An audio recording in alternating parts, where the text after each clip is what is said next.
कि उन्होंने मुझे आमंत्रित किया और मुझे प्रोफेसर साहब के महात्मा गांधी से जुड़े हुए विचार सुनने का अवसर मिला, ताकि मैं अपने भविष्य के जीवन में भी उनकी नीतियों को अपना सकूं, उनकी बातों का अनुसरण कर सकूं। मैं आपको दिल से आभार व्यक्त करता हूं। बहुत बहुत धन्यवाद। तो अभी हम लोग राहुल राव जी को सुन रहे थे। बहुत कम ऐसा होता है कि कोई छात्र या युवा नेता ऐसा मिले जो वैचारिक भी हो, क्योंकि वर्तमान संदर्भों में राजनीति सिर्फ जिंदाबाद और मुर्दाबाद तक रह गई है। और आप नेशनल मीडिया इंचार्ज हैं। आज आपको सुनने के बाद भी हम ये बात समझ में आई कि आप क्यों नेशनल मीडिया इंचार्ज, इतने अच्छे से विदेश नीति से लेकर और राम राज्य की जो आप बात कर रहे हैं कि राम राज्य गांधी का क्या था और आज के राम को कैसे स्थापित किया जा रहा है। और दूसरी बात सर की जो विदेश नीति की बात है, आपसे भी चर्चा हुई थी कि अगला हमारा कार्यक्रम फॉरेन पॉलिसी पर ही होने वाला है। और प्रोफेसर सतीश राय सर ने शुरू में अपनी इच्छा जाहिर करी थी, आपने उस पर मोहर लगा दी। लगभग 20 से ज्यादा राज्यों में राजीव गांधी स्टडी सर्किल की बहुत ही सक्रिय इकाई है और हम लोग पूरी तरह से तैयार हैं आपके साथ कंधा से कंधा मिलाकर चलने के लिए। जहां भी वैचारिक एक आंदोलन की आवश्यकता होगी, हम सब आपके साथ हैं और हमारी लोगों की भी इच्छा है कि हम लोग भविष्य में आपके साथ जुड़ करके काम करें। सब लोग एक ही तरह के विचारधारा के लिए काम कर रहे हैं और मैं राहुल जी को धन्यवाद देता हूं। और साथ में अब जो हमारे लिसनर्स हैं लगातार रेज हैंड कर रहे हैं और क्वेश्चंस पूछना चाह रहे हैं। तो मुझे लगता है कि शुरू में लोग नहीं जुड़े थे, हमारा एक पैटर्न है और उसमें हमारा क्वेश्चन आंसर सेशन होता है और अब क्वेश्चन आंसर सेशन स्टार्ट होता है। जिसको प्रश्न पूछना है, देववर्धन जी और अभिनीत दो लोग वो होस्ट हैं, आप उनको अनम्यूट करिए और वो सवाल पूछेंगे। रिस्पेक्टेड जो हमारे स्पीकर्स हैं, चेयरमैन हमारे सतीश राय सर हैं, राहुल जी हैं और द्विवेदी सर हैं, ये लोग उन सवालों का जवाब देंगे। लेकिन अभी पीछे से आवाज आ रही थी और एक आध दो लोगों के पीछे से आवाज आ रही है, तो प्लीज डिस्टर्ब होता है बहुत, दूर दूर बैठ करके हम लोग एक दूसरे से जुड़े हुए हैं, तो ये डिस्टर्बेंसेस ना हो। और अब कोई प्रश्न पूछना चाहता है तो अपना हैंड रेज करे और उसको अनम्यूट किया जाए और वो सवाल पूछे। और तब तक आप लोग फीडबैक फॉर्म भर दीजिए ताकि सर्टिफिकेट आपको मिले। सचिन जी को अनम्यूट करिए। अभिनीत जी सर, जी सर, प्रमोद सर, मैं लेवल स्पीच से सर। जी नमस्कार सर, कैसे सर? हाँ बेहतर बेहतर सर। लास्ट सेशन भी जब अटेंड किया था तो बीच में डिस्कनेक्ट हो गए थे सर।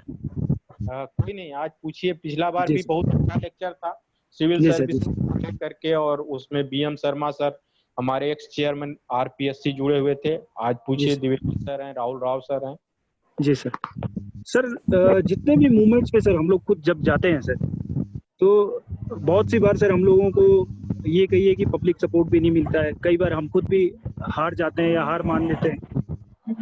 तो अंदर से ये कहें कि अगर हम लोग अपने मोराल को डाउन करें या फिर हार कर बैठ जाएं तो वो भी बात नहीं बनती है सर। तो हम कैसे करें कि आने वाले समय में हम जन मुद्दों को ज्यादा लेकर आए और जन समर्थन हम लोग पाएं, क्योंकि आज की डेट में जब हम पब्लिक के बीच जाते हैं तो लोगों में जो एक नेगेटिव जो अप्रोच ज्यादा है, एक दुष्प्रभाव और जो दूसरे गलत तरीके की जो मार्केटिंग या ये कह लें कि दुष्प्रचार बहुत ज्यादा हो चुका है। उससे संबंधित समाधान बताएं कि आप इसका जवाब किससे सुनना चाहते हैं, तो ये भी थोड़ा सा शुरू में बता दीजिए। क्वेश्चन 60, ये 4-5 ही क्वेश्चन ले पाएंगे हम लोग, ज्यादा नहीं ले पाएंगे।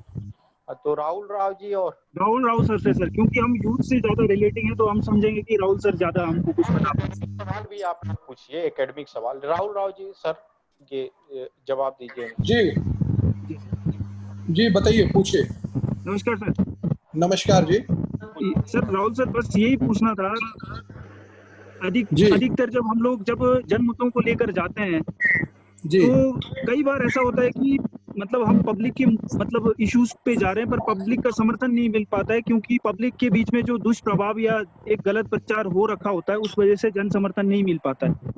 तो इस मूवमेंट पे हम कई बार हताश भी हो जाते हैं।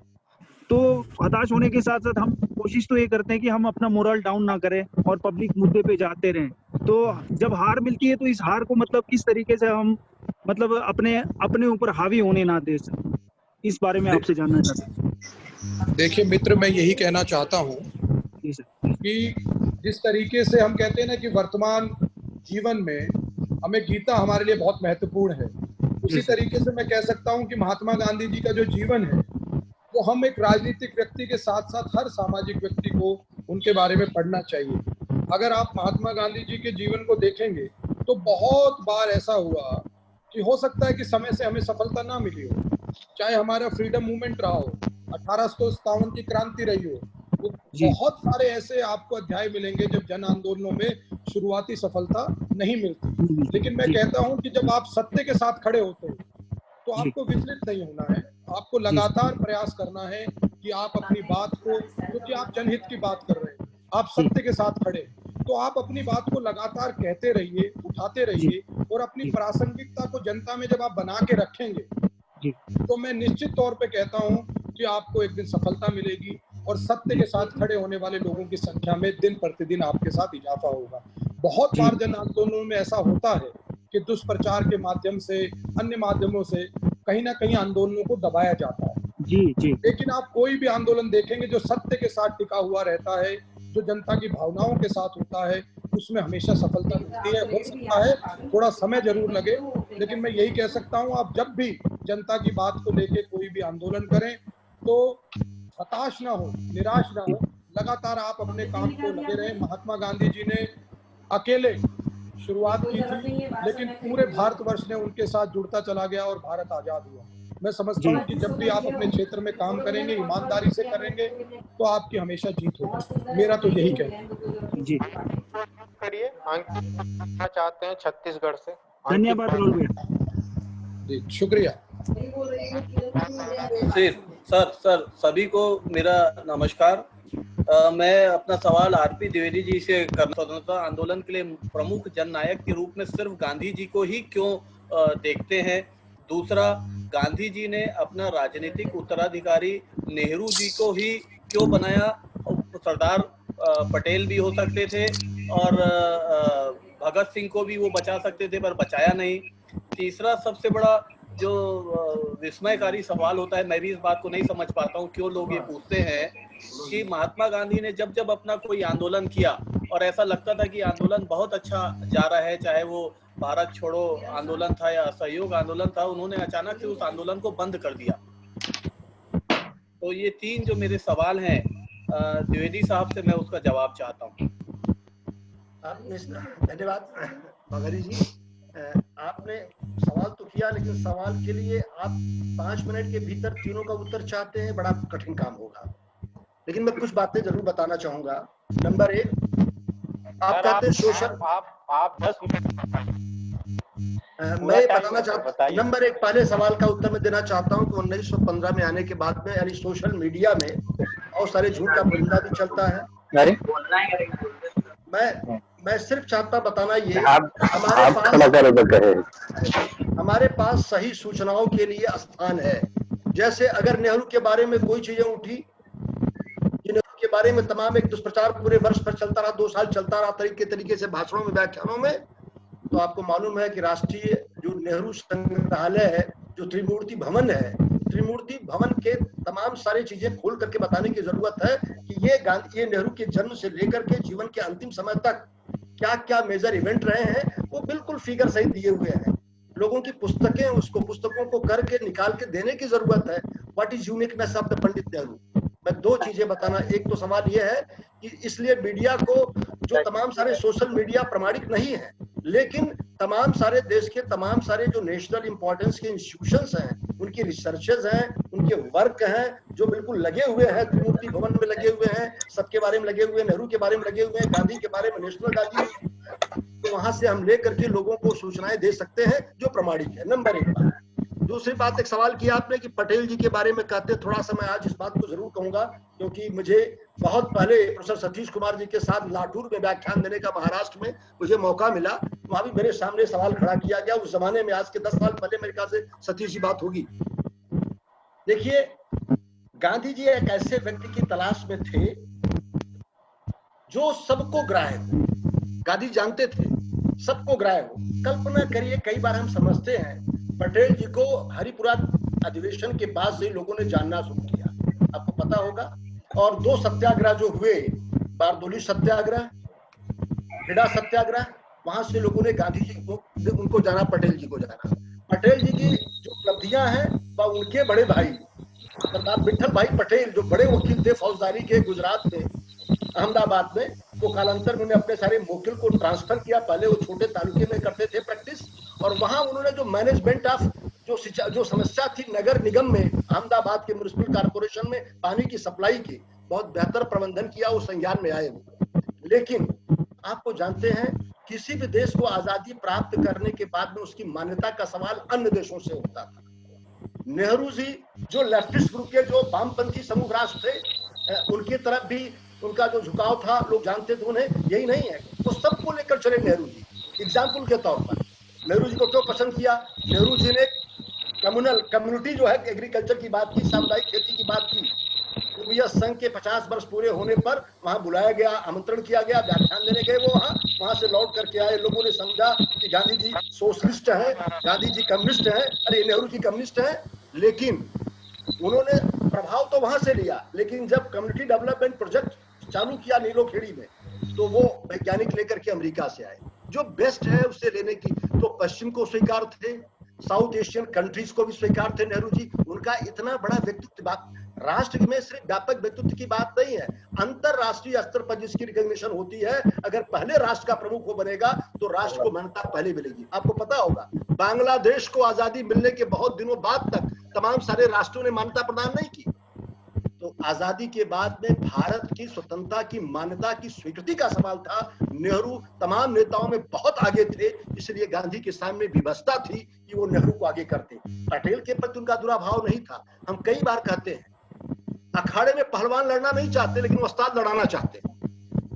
आज कभी कभी आप देखें, मैं अभी किताब आई है लेट्स किल गांधी, तुषार गांधी की, और उसमें उन्होंने इसका उल्लेख किया है कि महात्मा गांधी पर अटैक के बाद में संसद में पहले बार दिन अटैक हुआ और दूसरे दिन गांधी की हत्या हो जाती है। पूरे संसद में आवाज उठ गई पटेल के खिलाफ। पटेल जी डिप्टी प्राइम मिनिस्टर भी थे, पटेल गृह मंत्री थे, उनकी असफलता को लेकर सारे सदन के लोग खिलाफ हो गए कि no our deputy prime minister could not save the life of बरदरा पुरुषन। और अगर कोई दूसरा होता, अगर नेहरू और पटेल में प्रतिद्वंदता होती, तो जहां सारा सदन पटेल के खिलाफ था, 1 मिनट लगता नेहरू को बाहर कर देने पर, नेहरू खड़े होते हैं और 50 मिनट तक पटेल के पक्ष में भाषण देते हैं, सदन में खड़े होते हैं बचाव के लिए, उनके प्रयासों का उल्लेख करते। ये है व्यक्तित्व जानना, इसलिए किया। दूसरी बात आपको पता नहीं होगा, शायद पता होना भी चाहिए, कांग्रेस का अधिवेशन था 1916 का लखनऊ में, और वहाँ कांग्रेस सेवा दल में जुड़े हुए थे हमारे, अब जुड़े हुए थे नेहरू जी। अचानक वहाँ पहुंच गए, बर्तन मांज रहे थे, पहुंच गए मोतीलाल नेहरू जी कार लेकर के, वहां देखा उनका लाडला लड़का बर्तन मांज रहा। उस जमाने में कैरेक्टर नहीं होते थे, तो नेहरू को देख करके गुस्सा आ गया कि मेरे बेटे से बड़े लाड़ प्यार से पाला है, नेहरू गांधी को यही काम मिला है, बर्तन मजवाने का काम मिला है कांग्रेस सेवा दल में। और गुस्से में गए गांधी के पास, गए, क्या गांधी जी क्या कर रहे हैं आप पैसा ले लेते, आदमी रख लेते बर्तन मांजने के लिए, मेरे लड़के को काम सौंप दिया। गांधी जी ने कहा पैसा दे देंगे आपका, बिल्कुल दे देंगे। निकाला चेक, ब्लैंक चेक निकाला और भर दिया, साइन कर दिया, कहा लीजिए अमाउंट भर लीजिए आप। गांधी ने लिखा जवाहरलाल नेहरू। मोतीलाल नेहरू भावुक हो गए और कहा मेरे मन में भी पुत्र मोह आ गया था, मेरे मन में भी, जैसे भगवान दशरथ के मन में अपने पुत्रों को लेकर आ गया, जब मांगने गए विश्वामित्र चौथे पंच पायों सुतचारी, यह न कहो मुनि हृदय विचारी, उनको मोह हो गया था। ऐसे नेहरू आपके हैं, आप इनसे जो चाहे सो काम लीजिए। तो वो नेहरू इतने बड़े परिवार के होकर के सेवा के भाव से बर्तन मांजने का काम करते हैं कांग्रेस के अधिवेशन में। बड़ा आदमी जब सामान्य स्तर का काम करता है तो लगता है कि वह सबके लिए है, इसलिए सर्वग्राह्य थे। हिंदू को ग्राह्य थे, मुसलमान को ग्राह्य थे, क्रिश्चियन को ग्राह्य थे। तो सर्वधर्म संभाव की दृष्टि से दुनिया के सारे राष्ट्रों को स्वीकार थे नेहरू, इसलिए गांधी की व्यवस्था भी नेहरू थे और नेहरू को ले आए। एक दो बातें थी, ये मैंने 2 बातों का, मैंने शायद 2 सवाल आपने पूछा था मुझसे, मुझे लगता है कि अगर आप शुरू में राज सर के 2 लेक्चर हुए थे, ये चौथा लेक्चर है, तो उसमें भी राज सर ने भी बहुत ढंग से इलैबोरेट किया था। उनके लेक्चर में भी आपके सवालों के जवाब थे। जूही चतुर्वेदी जी कुछ प्रश्न पूछना चाहती हैं। पहले आग्रह